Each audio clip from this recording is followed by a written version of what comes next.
If you believe building real wealth requires an 80-hour grind and constant chaos, you've already lost.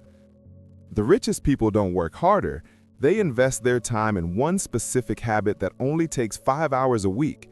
It's the $100 million habit, the 5-hour rule, used by people like Bill Gates and Warren Buffett. Here's the secret. It's not just about reading. It's a 3-pillar system for exponential growth. But there's one pillar, the third one, that almost everyone skips, and it's the difference between being a passive reader and being a wealth builder. Stick with me, because that final step, the quarterly audit, is what separates the wannabes from the millionaires. Welcome to the strategy session. Your biggest competitor isn't another business, it's distraction, the constant drag of notifications, emails, and busy work. Think about it. When was the last time you had an uninterrupted 60 minutes to actually focus on a skill? Exactly. The modern world runs on distraction. The 5-hour rule is the counterattack. It's not a hobby, it's not self-improvement theater, it's a formalized, high-leverage operating system for acquiring skills that actually pay. Think of it as the ultimate wealth-building loop, a system that flips you from a consumer into a producer.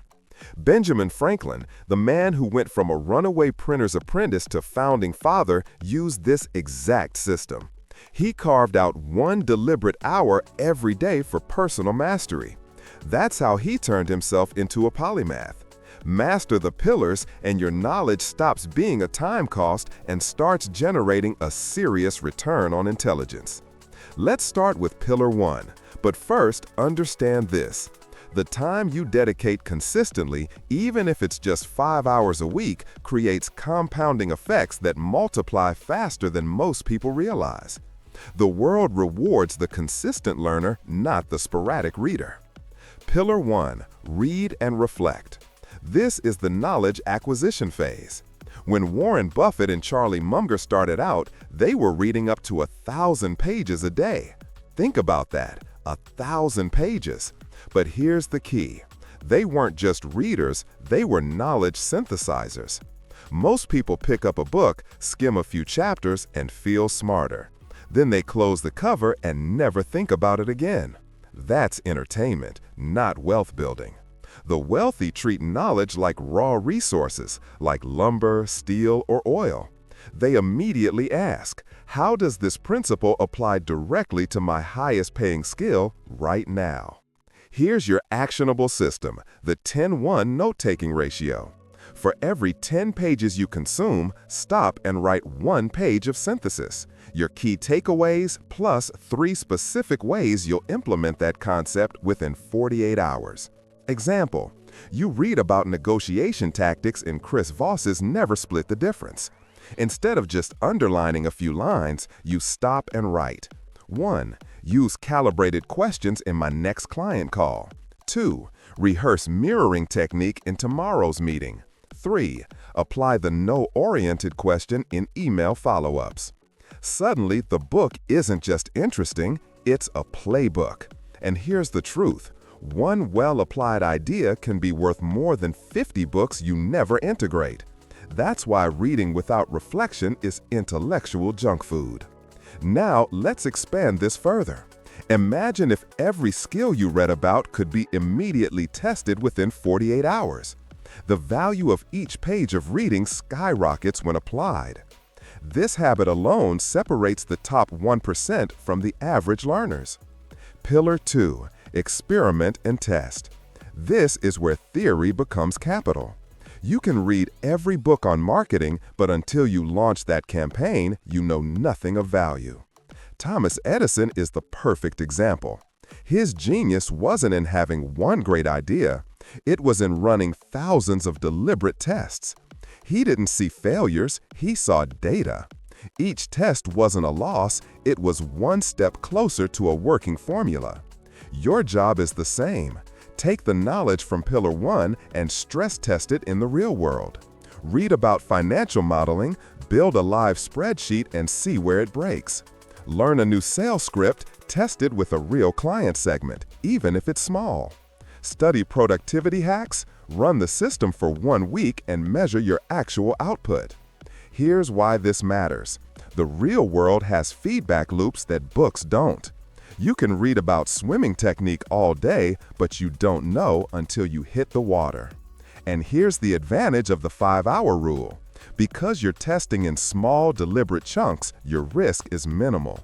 You don't need to bet the business. You don't need to risk millions. You're creating a portfolio of micro-tests, each one designed to give you an edge. The academic reads the map, the entrepreneur runs the test. And to make this work, you have to become comfortable with failure. Which brings us to the uncomfortable truth. Let's stop here. Pillar 2 creates failure, and failure requires a mindset shift. Most people quit at this stage because they take failure personally. Their ego is tied to their ideas.